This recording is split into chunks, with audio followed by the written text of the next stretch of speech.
Hello, folks. Just before we get into this episode, I have my microphone turned up a little bit too loud on this episode here, so there's a little bit of distortion on my thing. Apologies for that, but it was a great episode and the event's coming up, so we wanted to share it with you. So get into it, have fun.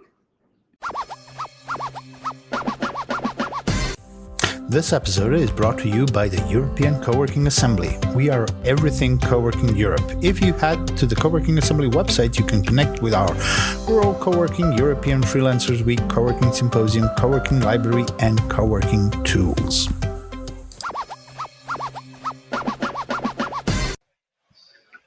Hello, folks, and this is the latest episode of the Coworking Values podcast. I'm really excited because I've got Gareth again. For the two people that don't know you, Gareth, what are you known for, and what would you like to be known for, sir? Well, yeah, what I'm known for and what I'd like to be known for, probably two different things. So hello, everyone. I'm Gareth. I'm the founder of a B Corp called Town Square, and we've got a network of community co-working spaces across the UK from Bicester to Barnstaple, Wrexham to Bognor Regis. And if you don't live in the UK, they are very important spaces in the topography of our country. It's not online at the moment, Gareth, but you still have the best co-working space video on the face of the planet ever, which I think I've found out where to find it now. But this episode is kind of like a prequel to the London Co-working Assembly Breakfast Show event, which is on the 2nd of August in Kingston Town Hall, and that's with our friends Ancards and Big South London, which is we'll put a link in the show notes to Paul Kirkbright's episode.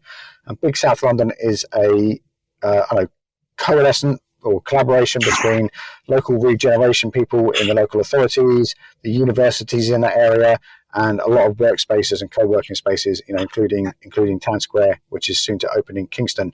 So there's a lot of what's going to go on that day is about the relationship between the local economy, the local authority, or the local government, as that's what we talk about when we say that in the UK. And then, the people who live in that area, and this is the co-working podcast. So, the co-working spaces or flexible workspaces or whatever you are self-identifying this week as. So where's a good jumping off point, Gareth? Because there's this, everyone's always talking about local. And just before we came on, it's like we have these concepts and then turning them into a reality, turning them into a sustainable, profitable business, and making sure everything happens. Like, where's the first point we can go to? Yeah, I think it's a good question, right? Because there's so much depth to this. I think what I'm really interested in and what we're hoping to achieve with the workshop is, I think everyone in the co-working industry can see the kind of depth and can see the kind of range of ways that the space can provide value to a community, whether it's the community within or the community around it. I think what we're trying to talk about through the workshop is trying to create those examples, get people to realize what co-working spaces in their communities can provide in terms of social value, economic value, and really, try and change some of the language around positive economic impact, and really highlight how, the co-working spaces truly are a new modern piece of social infrastructure that we if we fully understand it, we can really make a big difference to communities by supporting, by enabling, by providing them with the best tools, the best environment, the best chance of success. Good. One of my hopes, and is starting to happen. I don't think it's happening as fast as I'd like it. I'm not sure whether that's me being impatient or just the reality of the situation, is that it is keeping cash local. So I'll give the example here in London of, in Ilford, which is about 20 minutes by train outside of London. So that's in zone 4, and where I'm talking to you from the exchange is in zone 1. And if we all stay in the local area, work in a local co-working space, we don't commute, we save that time, but then we go to, instead of going to the sandwich shop owned by a brand or a chain in the Liverpool street, we go to the local place and we keep that cash in the local community. There's a lot of knock-on effects for that, obviously, Gareth. And what are the top ones? Well, so I think it's, yes, there are things like that around spending, and a big part of the kind of 15-minute city is this idea of, if you've got everything on your doorstep, there's the kind of, people think about it from a convenience perspective, I think, but actually when you keep people local, that has such a big impact around pride. This is one of the really interesting things when we did our impact assessment in Wrexham, is that people said they feel more proud, and when we to be from Wrexham and to kind of associate with Wrexham. And so, for anyone who doesn't know, Wrexham is a town in North Wales, a post-industrial town. It's all, everything's changed since Ryan Reynolds and Rob McElhenney bought the football club. But we were already seeing that kind of momentum shift with a bunch of activities that started to be brought together. And I think it's this, that pride is affected by, associating good with the town. It's good things that are linked. It's meeting good people who you otherwise wouldn't meet, and you don't realize that so many amazing people live in your neighborhood or live in your community, because everyone's always having to commute out to get to what is perceived as being good work. But that's all changed now in the last couple of years. But equally, I think for creating opportunities for young people and for anyone who's kind of feeling a bit jaded and disillusioned, is that the modern economy is like really incredibly opaque, and like you walk into a normal co-working space or a coffee shop and everyone's on their MacBooks, and people can't even afford a MacBook, right, in a lot of cases. And so you've already got this kind of sense of exclusion. But people don't know what they're doing. Like, what are they doing on that piece of metal and glass to make money to pay their mortgage and feed their kids? And so I think that's what good co-working spaces can do, is help to give visibility of what the modern economy is all about. So if you sit down with an animator, you can ask that kind of question of, well, how do you make enough money animating to pay your mortgage? That's really interesting. Okay, so then how did you learn those skills?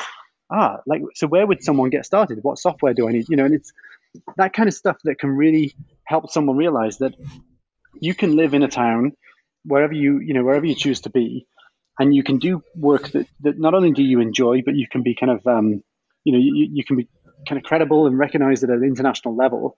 You can keep learning, you can keep feeling challenged, and you can do all of that within a 10-minute walk of where you live. So I think it's this, the 15-minute city is great if we're just thinking about it from the kind of amenities that are in your area, and that's not a small thing to ignore. There's so many issues around access to dentists, access to GPs, access to good schools, and in the way that residential developments and things like that go. But this bigger thing for me is what happens in the community when you keep people local, and you can help people to make these kind of deeper relationships. And that's just the economic side, not to mention the social side. Like, we've seen, in our communities, we've seen people get married, have kids. We've seen members go to funerals of other members. There's this deep bond that is kind of created when you have this kind of trusting relationship created. That a lot of to build on that there is in lockdown. I moved into a local co-working space / office. So I shared an office with someone else that I used to work with in a co-working space in Euston at Work Hubs. And he just happens to live local. So I rang him up and said, Murad, I can't afford this office on my own. Do you want to share it? And he's like, yes, I'm going, not doing very well working at home. So we both went there. And I didn't leave Ilford for like 2 years, apart from, to go and see my brother-in-law in Spain when you were allowed. And I got to know so much about that area, and I kind of already knew it. And then when I started coming back into town, because we moved into London with our company, I don't recognise, and I'm not as connected to the local area as I was when I was walking around where I am. And there's so many things, I could go on forever, like just seeing the same people every day, waving to them in the park. There's a Sikh couple that we would pass every day on the way to school in lockdown, because my wife works for the NHS, and so our son got to go to school because he's a key worker. And then one day, Ollie had fallen off his bike, and they were walking past, and it was the first time we'd actually spoken to them properly. And we had this little moment of picking up the bike and everything. And that was another step about being, connected to the local area. And there's a, Ilford is definitely not the most glamorous place you're ever going to go to, but there is a strong sense of community between all the other sub-communities there that you don't get when you just jump on the train and zoom into town. And that what I'm saying there is a little bit deeper than a kind of anti-commute rant. It's the magic connection that happens when you are, connected to the pride in your local community. Well, and I think you've touched on a really important point there around talking about like parks and things like that. These public commons that always historically were a given. We don't really have that same culture anymore. So, you can't really imagine an idea like Carnegie's libraries or the allotments. You can't imagine an idea like that breaking through right now into the current kind of um, planning process and kind of industrialized house building developments, all this kind of stuff. Like these new ideas, you cannot see them coming forth from that process. But I really genuinely believe that co-working spaces can become this kind of public commons that create all this extra value for people, creating, no pun intended, a town square that people can convene, creating this learning place where you can bump into people and learn incidental things that can completely influence the way you make decisions, but equally build trust. And like you say, give you more often than not, like you say, you can walk past someone in the supermarket every day or stand by them on the train station platform every day. But until you get that excuse to have a chat with them, which might be complaining about the weather, or it might be complaining about the train being late, but once you've got that ice broken, then you can start talking about the other stuff, which leads to the kind of bond and the relationship. It's not the people, it's the structure around how you create them. And that's why I think, these public commons can give people a theme to talk about. It's like, this is a writer, right? The kind of writer's block at looking at a blank page of paper, you could write about anything. But if I said to you, write about your favorite film or write about your favorite book, it's a lot easier to think about that than imagining that yourself. I think it's the same with, how you facilitate conversations in communities. If you've got a space which is set up around, right, we're having an event today about what citizens can do about climate change, that creates a framework for you to have a meaningful debate, which builds relationships and builds mutual understanding, right? So I think, that's where that kind of public commons comes in. But equally, for why we're doing the event is co-working spaces, there are co-working spaces opening and coming into communities. And I think people understanding what they're for and what they're not for is a really important. I've talked about this before around the brand of co-working still has a lot of work to do. And I think people better understanding what the problem is that co-working spaces are solving and what they are and what they're not. It's not just a place to work if you work in the tech sector. That's not what co-working is. Co-working can be so much more. So I think it's that case of, helping existing co-working spaces to be more sustainable by creating a better understanding. And that's, yes, with the market and with consumers, but equally with local authorities, stakeholders, people who've got the power to be able to, to really make these spaces a success. Well, there's a few things that is, and that's one of the reasons I'm so, local authority people are coming, they already know we're coming to this workshop, and we're hoping others will come too, because there's like a bit of a mystery about what a co-working space is, and it is that, I think I say this every other podcast, is in Ed Goodman's Freelance Heroes group. There's him and Annie, every year they put in, what do you think co-working is? And it's something like 25,000 people in that group nowadays. And this whole thread in the Facebook comes back is basically, where white men like me and Gareth, who are younger than me and Gareth, by the way, go and do their tech startup. And that is that. I know there's places that are dedicated to that, and they'll be fine with that. But most of the co-working spaces we engage with, or we know, or come to what we do, are, want to build a local thing, entity of some kind. And there was one, it's just popped in my head, so pardon my flow here, but I was talking to Simon from Paperclip, which is a PR company, who he started in Welsh Ice, I think, and he was just saying how, and I know you know him, which is a bit weird, I had to acknowledge that. He said like how he got his career out of being in a co-working space, because he just learnt so many little bits off of people. He would sit down and have a coffee or have his lunch, and someone would say, I'm doing this, and he'd say something like, I'm going to build a website, I just found this thing called this, and they go, oh my god, don't use that, use this one. And then there's so much learning and that happens, and he was the first one to actually spell out, is like there's so much career development available in a co-working space, which is exactly why we do all that stuff with Urban MBA here in London, is to get, and that's taken 3 years to do, and now people, and just making all those connections and stuff like that. So now Urban MBA people can use the Flow desk booking app to access co-working spaces, and so that means that they know that space is available, And imagine you're a 20-year-old wandering around London trying to build a career in anything, particularly stuff that you need to do on a computer, and you go and sit in a room full of people that are already doing it. It's better than work experience. Well, yeah, and I think this is the thing. Like, serendipity can happen, but that serendipity takes some curation. It takes some effort. It takes some energy. Like there's, you're much more likely to have a potential customer or an investor or someone like that walk up to you in a co-working space than you are if you're working in your back bedroom, right? So this idea of being in that environment and not having any kind of preconceptions over what you might learn because you don't know quite what you want to learn just yet, and you don't know what the question is. And we've all been there at the start when we're building momentum is the hardest thing. So just being in that place, getting a couple of small wins, getting someone to recognize you every morning and recognize what you're doing and introduce you to someone as, this is Bernie and he podcasts for a living. That's interesting. You can do that. And then it opens up all these other kind of avenues. And then next time someone's thinking, I need someone who can do a podcast, they go straight to you, right? And it's this, that serendipitous kind of success comes from curation, but it comes from your active participation. So like you said there, Simon's example, you need to be open about what your problems are. You need to be open about what you're thinking about doing next, which creates the opportunity for someone to tell you not to use Wix or not to use other platforms that exist, right? Sorry, I should not have said that, but yeah. So I deliberately didn't say that one, then you did.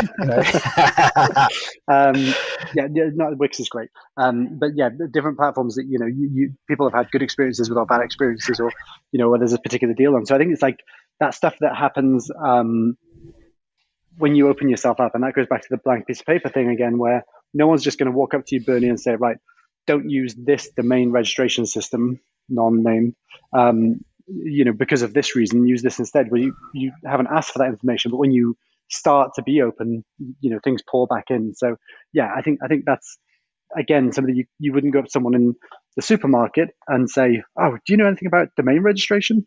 Because chances are they wouldn't know. Yeah. When you're in a space, you can kind of go straight to 100, Yeah, there's the list goes on. There's like, I found this hosting platform. It's only $4.99 a month, but that means that you're sharing that hosting platform with 3,000 other people, and this will happen to your website. And so many people have done something like Googled CRM. They run a 2-person agency, and turn over 10 grand a month, and they Google CRM and they nearly sign themselves up for 2 years worth of Salesforce, not realizing that it's an enterprise level thing and how hard it is to set that up, even though it's a very effective system if you know how to use it right. And then someone goes, you should try this one over here, yeah, and that's the stuff you can't really Google it, right? You can't search for it, you can't put it on your social media. Like, that stuff happens in a conversation where people understand you and understand what you're going through.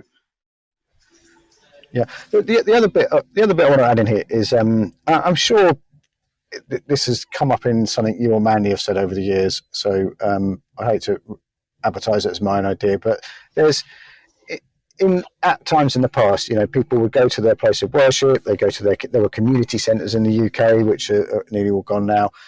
People would go to the pub more often locally. The role the local pub plays has changed dramatically in the last 20 years. And there's other places to get together, and that kind of the co-working space, or whatever you want to call it, as a central meeting point for a variety of stuff, variety of activities, is, I would like to see that emerge stronger than it is. And there are places that both you and I know around the world where that happens, but the role of a building where people go to work and go and do, yoga and childcare and run their political groups in, or their neighbourhood watches in, or whatever it is, or run classes for things. This multifunctional space, which is, available in nearly every town in some shape or form in a type of building, and then having people knowing how to run that building is the future I'm hoping we're heading into as a result of this workshop. Yeah. And it's already happening, ladies and gentlemen. Well, and this is the thing, right? Like, we're not just creating temples that worship the current modern economy. We're trying to create environments where people can learn the skills, whether it's through entrepreneurship or through just seeing what other people do, that firstly kind of inspire them through seeing other people like them doing something interesting. Then it gives them the kind of belief and the pathway for how they can do it. But then it gives them this deeper sense of agency and this ability to kind of shape the world around them. That's the really cool bit. And so I think, yes, right now we think of co-working as being a place to do whatever your job is in the modern economy. What I'm really interested in, what our kind of theory of change is based on, and what we've seen in our spaces, is that once you give people this exposure, once you give people this kind of environment, this community, this network, this support, all of this good stuff, then other unexpected things could come. Like I said, like having, finding the love of your life, or like, building the company you've always wanted to build, or like becoming a politician, becoming a local councillor or an MP, or like whatever that thing is that can lead you to shaping and changing the world. And I think a lot of people in communities don't feel that sense of agency. And it's something which is very hard to teach someone. It's not something you can learn the skills and the knowledge, but tacitly you can learn that through a bit of osmosis, a bit of exposure, a bit of that kind of inspiration, good stuff. So yeah, like my core belief is that we can build a much more, I don't want to be too grand of a, make too grand of a statement, but my belief is we can make a much more engaged democratic society, not through co-working spaces, but through what co-working spaces can provide.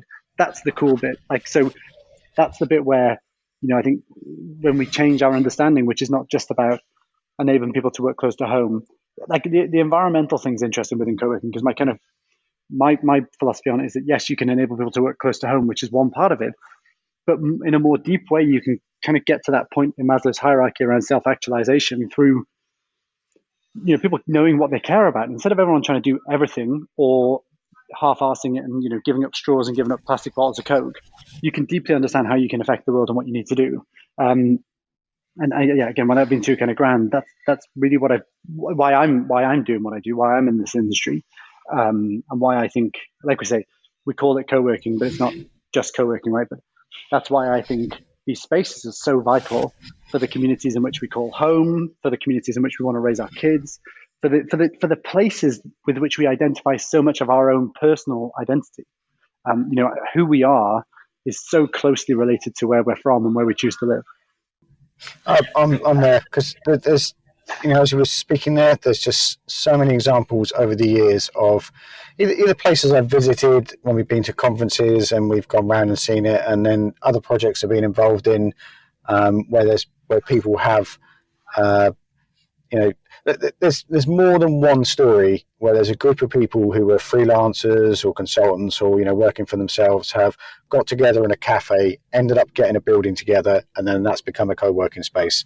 And some of those spaces are, have been going 10 years. And then now I see online, Malcolm's been a member for 8 years. Can you imagine working renting a desk as a freelancer or, solopreneur or whatever the word is, for that amount of time? It's evolving and it's happened already. What were you going to say, Gareth? Sorry. Well, no, and that's it. And it means there's no one single truth. Like there's a plurality to what co-working is. But equally, like some of our best case studies and stories have been when members have left because they've got a better job as a result of that period of entrepreneurship. Like, it's not about conversion rates. It's not about, acquiring members and collecting members. It's about that kind of what you can achieve. And if you're creating that success for people, then you're never going to fail to attract more people who want to be part of that. That is a good place to stop. I can feel my enthusiasm about to blow up this podcasting booth. Where can we find you online, Gareth? Then we'll say where we can go to where the event is and how to get involved in that. Yeah, so Twitter's probably the easiest place. So at Gareth TSQ or at Town Square, or just Town SQ, townsquare.co.uk. Is our lovely shiny website. I say shiny, it's in the process of being re-shinified. And have you ever thought of doing a weekly newsletter, Gareth? How about that idea? I have registered the domain and I have got to 50% of the year completed with 50things.co.uk, of which I've just started writing a bunch of things that are going to be a lot more co-working related for the next kind of month or two. So yeah, there's a wonderful blog there which always gets great feedback from a very select group of people. Exclusive Gareth Club. That's it. I think that's at the top of your Twitter, isn't it? Is it plugged into your Twitter, or is it somewhere else? its review. Yeah. Well worth a weekly read there. So, ladies and gentlemen, if you just type in London Co-working Assembly, and that will take you to that website, and then on the front page you can book the featured event, which is Co-working to Rebuild the City. What was it? Co-working to Rebuild the City, helping people create value in and for our communities, and that is in Kingston Town Hall on the 2nd of August. And that's brought to you, like Gareth and Town Square are going to run the workshop. Kingston Local Authority are supporting us on that, and also Cards, which is run.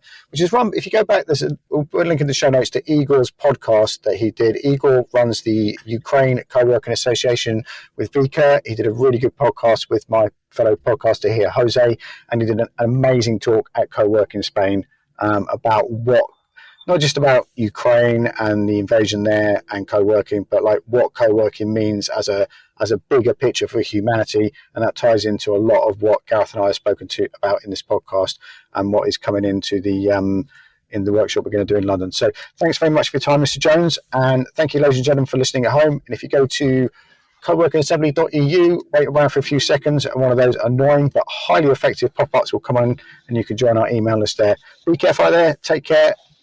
Thanks very much for listening. Bye.